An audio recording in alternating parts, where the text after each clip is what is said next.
फातिमा की रानी माँ, प्रभु यीशु की माँ, आसरा तू ही है माँ।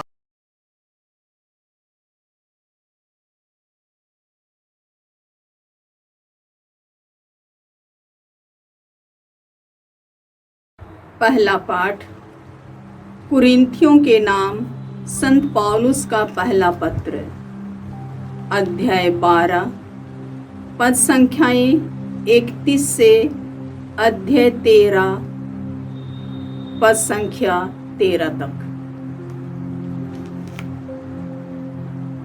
आप लोग उच्चतर वरदानों की अभिलाषा किया करें। मैं आप लोगों को सर्वोत्तम मार्ग दिखाना चाहता हूँ। मैं भले ही मनुष्यों तथा स्वर्गदूतों की सब भाषाएं बोलूं, किंतु यदि मुझ में प्रेम का अभाव हो तो मैं खनखनाता घड़ियाल अथवा झनझनाती झांझ मात्र हूँ। मुझे भले ही भविष्यवाणी का वरदान मिला हो, मैं सभी रहस्य जानता हूँ, मुझे समस्त ज्ञान प्राप्त हो गया हो, मेरा विश्वास इतना परिपूर्ण हो कि मैं पहाड़ों को हटा सकूं, किंतु यदि मुझ में प्रेम का अभाव हो तो मैं कुछ भी नहीं हूँ। मैं भले ही अपनी सारी संपत्ति दान कर दूं और अपना शरीर भस्म होने के लिए अर्पित करूं, किंतु यदि मुझ में प्रेम का अभाव हो तो इससे मुझे कुछ लाभ नहीं। प्रेम सहनशील और दयालु है। प्रेम ना तो ईर्ष्या करता है, ना डींग मारता, ना घमंड करता है।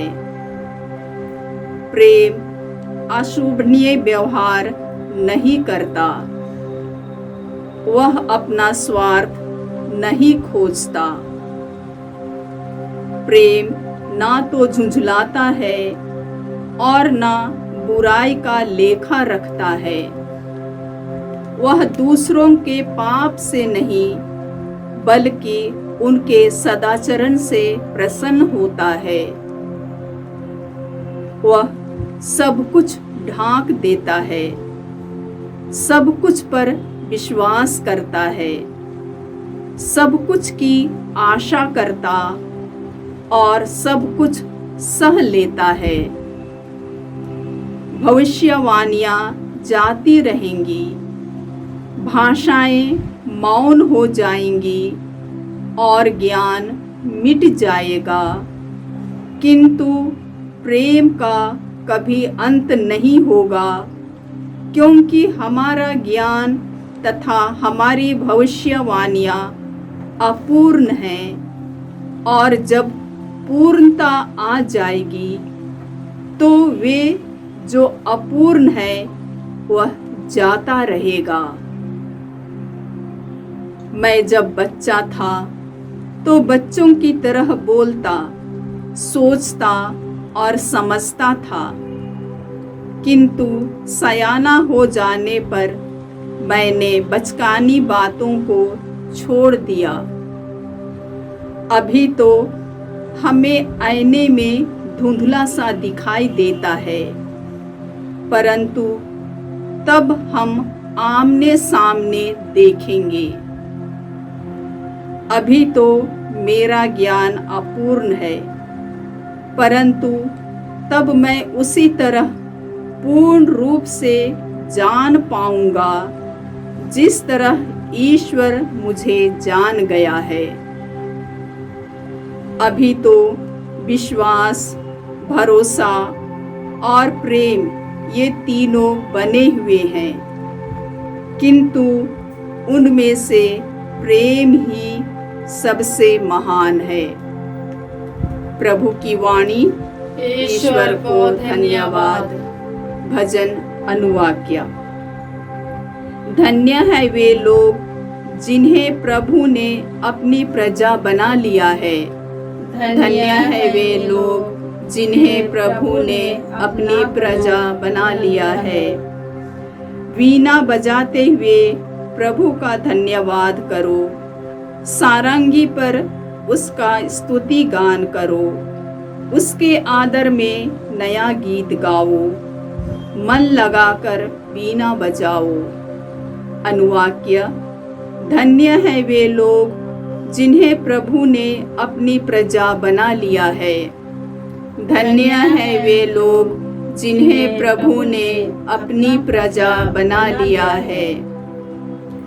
प्रभु का वचन सच्चा है, उसके समस्त कार्य विश्वसनीय है, उससे धार्मिकता तथा न्याय प्रिय है। पृथ्वी उसके प्रेम से भरपूर है। अनुवाक्य। धन्य है वे लोग जिन्हें प्रभु ने अपनी प्रजा बना लिया है। धन्य है वे लोग जिन्हें प्रभु ने अपनी प्रजा बना लिया है। धन्य है वे लोग जिनका ईश्वर प्रभु है, जिन्हें प्रभु ने अपनी प्रजा बना लिया है। हे प्रभु, तेरा प्रेम हम पर बना रहे, तुझ पर ही हमारा भरोसा है। अनुवाक्य। धन्य है वे लोग जिन्हें प्रभु ने अपनी प्रजा बना लिया है। धन्य है वे लोग जिन्हें प्रभु ने अपनी प्रजा बना लिया है। जय घोष। हालेलुया। हे प्रभु, आपकी शिक्षा आत्मा और जीवन है। आपके ही शब्दों में अनंत जीवन का संदेश है। हालेलुया। प्रभु आप लोगों के साथ हो और आपकी आत्मा के साथ। संत लूकास के अनुसार पवित्र सुसमाचार। हे प्रभु, तेरी महिमा हो। अध्याय 7 पद संख्या 31 से 35 तक। यीशु ने कहा, मैं इस पीढ़ी के लोगों की तुलना किससे करूं? वे किसके सदृश हैं? वे बाजार में बैठे हुए छोकरों के सदृश हैं, जो एक दूसरे को पुकार कर कहते हैं, हमने तुम्हारे लिए बांसुरी बजाई और तुम नहीं नाचे, हमने विलाप किया और तुम नहीं रोए। क्योंकि यूहन्ना बपतिस्मा आया, जो न रोटी खाता और न अंगूरी पीता है, और तुम कहते हो उसे अबदूत लगा है। मानव पुत्र आया, जो खाता पीता है, और तुम कहते हो, देखो यह आदमी पेटू और पियक्कड़ है, नाकेदारों और पापियों का मित्र है। किंतु ईश्वर की प्रज्ञा उसकी प्रजा द्वारा उचित प्रमाणित हुई है। प्रभु का सुसमाचार। हे क्रिस्त, तेरी स्तुति हो। जय यीशु क्रिस्त में प्रिय भाई और बहनों, आज का पहला पाठ कुरिन्थियों के नाम संत पौलुस के पहले पत्र से है। अध्याय 12 और संख्या 31, फिर अध्याय 13 और संख्या 1 से 13 तक। इसमें संत पौलुस प्रेम का महत्व हमको समझाते हैं। और इसके पहले अध्याय 12 और संख्या 7 से 10 तक उन्होंने यह बताया कि पवित्र आत्मा भिन्न भिन्न करिश्माई वरदान देते हैं। ज्ञान के शब्द, प्रज्ञा के शब्द, आत्माओं को परखने का वरदान, ये तीनों वरदान समझदारी के, मुख्य रूप से समझदारी के वरदान है। स्वर्गीय भाषा में, अपरिचित भाषा में प्रार्थना करना, अपरिचित भाषाओं की व्याख्या करना, भविष्यवाणी करना, ये 3 वरदान मुख्य रूप से बोलने के वरदान है। विश्वास, चंगाई और चमत्कार के वरदान मुख्य रूप से शक्ति के वरदान है। इन 9 वरदानों के बारे में बताने के बाद संत पौलुस इसी तरह बताते हैं, एक ही और वही आत्मा यह सब करता है। वह अपनी इच्छा के अनुसार प्रत्येक को अलग अलग वरदान देता है।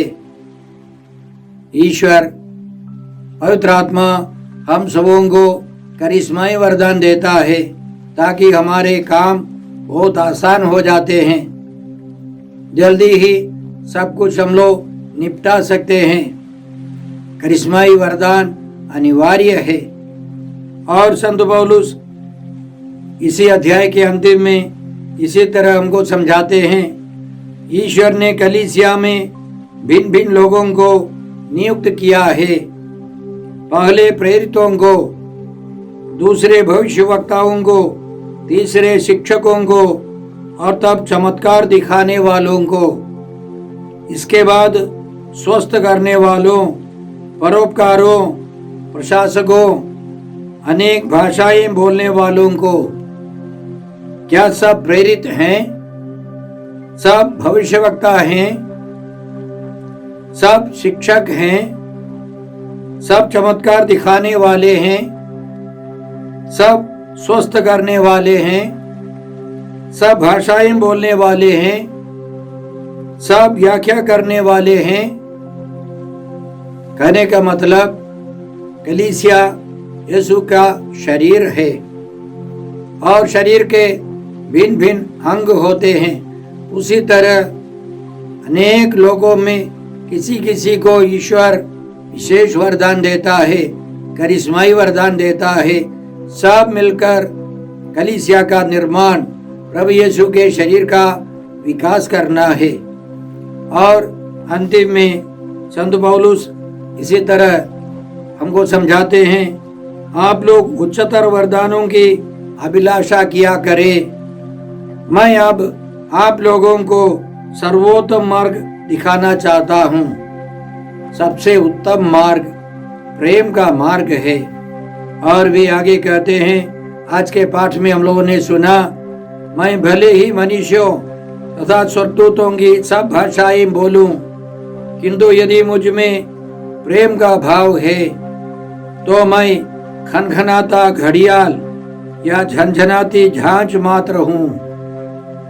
मुझे भले ही भविष्यवाणी का वरदान मिला हो, मैं सभी रहस्य जानता हूँ, मुझे समस्त ज्ञान प्राप्त हो गया हो, मेरा विश्वास इतना परिपूर्ण हो कि मैं पहाड़ों को हटा सकूं, किंतु यदि मुझ में प्रेम का भाव है तो मैं कुछ भी नहीं हूँ। वरदान अनिवार्य है, लेकिन प्रेम के अभाव में वरदान से कोई फायदा नहीं है। प्रेम सब कुछ पवित्र करता है। ईश्वर प्रेम है, हमको ईश्वर को प्यार करना है, एक दूसरे को प्यार करना है, ईश्वरीय प्रेम से भरते जाना है। इसलिए अध्याय 13 पद संख्याएं 4 से 7 तक संत पौलुस ऐसे हमको समझाते हैं कि प्रेम एक व्यक्ति है। उनका कहना है, प्रेम सहनशील और दयालु है। प्रेम सहनशील यानी क्षमाशील है, दयालु है। प्रेम ना तो ईर्ष्या करता है, ना डींग मारता, ना घमंड करता है। प्रेम अशोभनीय व्यवहार नहीं करता, वह अपना स्वार्थ नहीं खोजता। प्रेम ना तो झुंझलाता है और ना बुराई का लेखा रखता है। वह दूसरों के पाप से नहीं बल्कि उनके सदाचरण से प्रसन्न होता है। वह सब कुछ ढाक देता है, सब कुछ पर विश्वास करता है, सब कुछ की आशा करता और सब कुछ सह लेता है। हम प्रभु यीशु के बारे में यह कह सकते हैं, यीशु सहनशील और दयालु है। यीशु ईर्ष्या नहीं करते हैं। यीशु क्षमाशील है, दूसरों के अपराध नहीं याद करते हैं, दूसरों के अपराध अपने ऊपर ले लेते हैं तो हमको यीशु से भरना है। यीशु ही हमारे लिए प्रेम है। इसलिए एफेसियों के नाम पत्र अध्याय 2 में संत पौलुस हमको समझाते हैं मसीह ही हमारी शांति है। यीशु प्रेम है, यीशु आनंद है, यीशु सहनशील है, मिलनसार है, दयालु है, यीशु सब कुछ है। इसलिए संत पौलुस आगे हमको समझाते हैं भविष्यवाणियां जाती रहेंगी, भाषाएं मौन हो जाएंगी और ज्ञान मिट जाएगा, किंतु प्रेम का कभी अंत नहीं होगा। प्रेम का कभी अंत नहीं होगा। सारे करिश्माई वरदान स्वर्ग में लुप्त हो जाएंगे, उनकी जरूरत नहीं है, लेकिन हम प्रेम से भरते जाए, क्योंकि आज के पहले पाठ के अंत में संत पौलुस इसी तरह हमको समझाते हैं अभी तो विश्वास, भरोसा और प्रेम ये तीनों बने हुए हैं, किंतु उनमें प्रेम ही सबसे महान है। और अध्याय 14 पद संख्या 1 में संत पौलुस इसी तरह हमको समझाते हैं आप सबसे पहले भ्रातृ प्रेम की साधना करें। हमको प्रेम की साधना करनी है। फिर भी इसी अध्याय 14 के अंत में संत पौलुस फिर वरदानों के बारे में समझाते हैं। भाइयों, निष्कर्ष यह है आप भविष्यवाणी के वरदान की अभिलाषा करें, किंतु किसी को भाषाएं बोलने से ना रोके। सब कुछ उचित और व्यवस्थित रूप से किया जाए। तो उन्होंने करिश्माई वरदानों के बारे में शुरू किया, प्रेम के बारे में समझाया, प्रेम सबसे उत्तम है। फिर करिश्माई वरदानों के बारे में वे समझाते हैं। इसका मतलब हमको ये दोनों चाहिए, करिश्माई वरदान और प्रेम, ईश्वरीय प्रेम। पवित्र आत्मा के फल गलातियों के नाम पत्र अध्याय 5 पद संख्या 22 और 23 में संत पौलुस पवित्र आत्मा का फल इस प्रकार हमको समझाते हैं। पवित्र आत्मा का फल है प्रेम, आनंद, शांति, सहनशीलता, मिलनसारी, दयालुता, ईमानदारी, सौम्यता और संयम। यह सब ईश्वर का स्वभाव है, प्रभु यीशु के गुण है। इन सबों के बिना हम पवित्र जीवन नहीं बिता सकते हैं। लेकिन साथ साथ यदि हमारे जीवन में करिश्माई वरदान है तो हमारा जीवन, हमारी प्रेरिताई बहुत आसान हो जाती है। इसलिए हम प्रार्थना करते हैं कि हम प्रेम से भरते जाए, साथ साथ हमारे अंदर करिश्माई वरदान विद्यमान हो। हम प्रभु से ये प्रार्थना करते हैं। आज के सुसमाचार में प्रभु यीशु इस पीढ़ी के अविश्वासियों के बारे में समझाते हैं, उनको धिक्कारते हैं, क्योंकि इसके पहले प्रभु यीशु ने संत यूहन्ना बपतिस्ता के बारे में लोगों को समझाया था। वह इस प्रकार था, मैं तुमसे कहता हूँ मनुष्यों में यूहन्ना बपतिस्ता से बड़ा कोई नहीं है। मानव जाति के सबसे महान व्यक्ति संत यूहन्ना बपतिस्ता है। आगे प्रभु यीशु उनको समझाते हैं, सारी जनता और नाकेदारों ने भी यूहन्ना की बात सुनकर और उसका बपतिस्मा ग्रहण कर ईश्वर की इच्छा पूरी की, परंतु फरीसी और शास्त्रियों ने उसका बपतिस्मा ग्रहण नहीं कर अपने विषय में ईश्वर का आयोजन व्यर्थ कर दिया। बहुत सारे लोगों ने संत यूहन्ना बपतिस्ता की बातों पर विश्वास किया। उन्होंने अपने पापों पर पश्चाताप किया, बपतिस्मा ग्रहण किया, लेकिन फरीसी और शास्त्रियों ने यूहन्ना पर विश्वास नहीं किया। यूहन्ना और उनके शिष्य कठोर त्याग तपस्या करने वाले थे।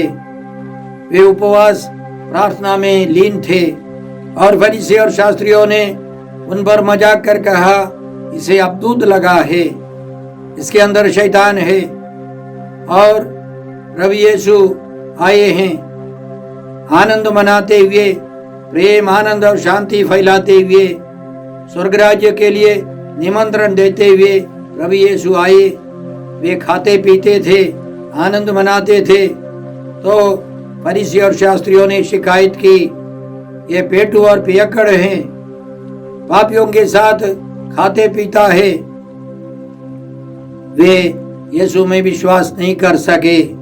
इसलिए आज के सुसमाचार में यीशु हमसे पूछते हैं, मैं इस पीढ़ी के लोगों की तुलना किससे करूं? वे किसके सदृश हैं? वे बाजार में बैठे हुए छोकरों के सदृश हैं, जो एक दूसरे को पुकार कर कहते हैं, हमने तुम्हारे लिए बांसुरी बजाई और तुम नहीं नाचे। बांसुरी बजाने वाले यीशु है। फरीसी और शास्त्री नाचने के लिए तैयार नहीं है। हमने विलाप किया और तुम नहीं रोए। विलाप करने वाले, पश्चाताप के लिए बुलाने वाले संत यूहन्ना बपतिस्ता थे, लेकिन फरीसी और शास्त्री उनके पापों पर रोने के लिए तैयार नहीं थे। वे कठोर दिल के थे। आज भी ऐसे हैं। बहुत सारे लोग प्रभु यीशु में विश्वास करने के लिए तैयार नहीं है। नम्र बनकर अपने पापों पर पश्चाताप करने के लिए तैयार नहीं है। पवित्र जीवन बिताने के लिए वे तैयार नहीं है। हम उनके लिए प्रार्थना करें, क्योंकि पिता ईश्वर ने नबी यजकियल के द्वारा वादा किया था, मैं तुम लोगों के शरीर से पत्थर का हृदय निकालकर रक्त मांस का हृदय प्रदान करूंगा। मैं तुम लोगों में अपना आत्मा रख दूंगा और तुम में जीवन आ जाएगा। हम पिता ईश्वर से प्रार्थना करते हैं कि वे संसार भर के अविश्वासियों के हृदय बदल दे, उनको रक्त मांस का हृदय प्रदान करे।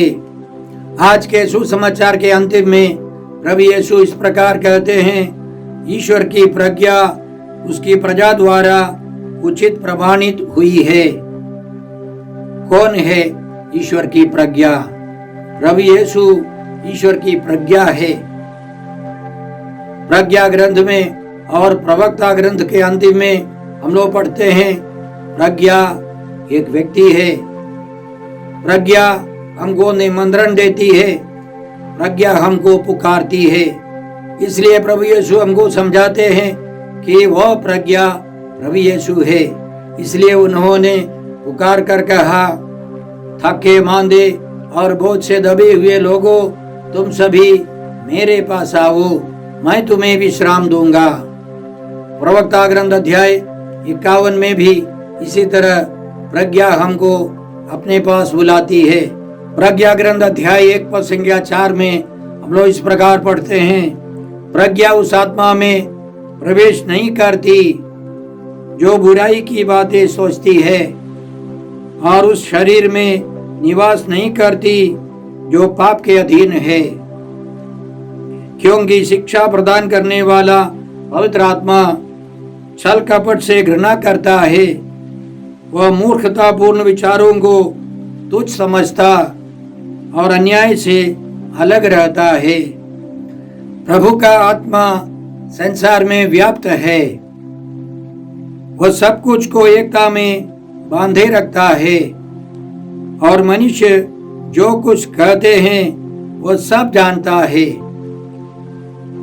इन विचारों को लेकर प्रभु यीशु हमारे सामने प्रस्तुत करते हैं कि वे ही वह प्रज्ञा है।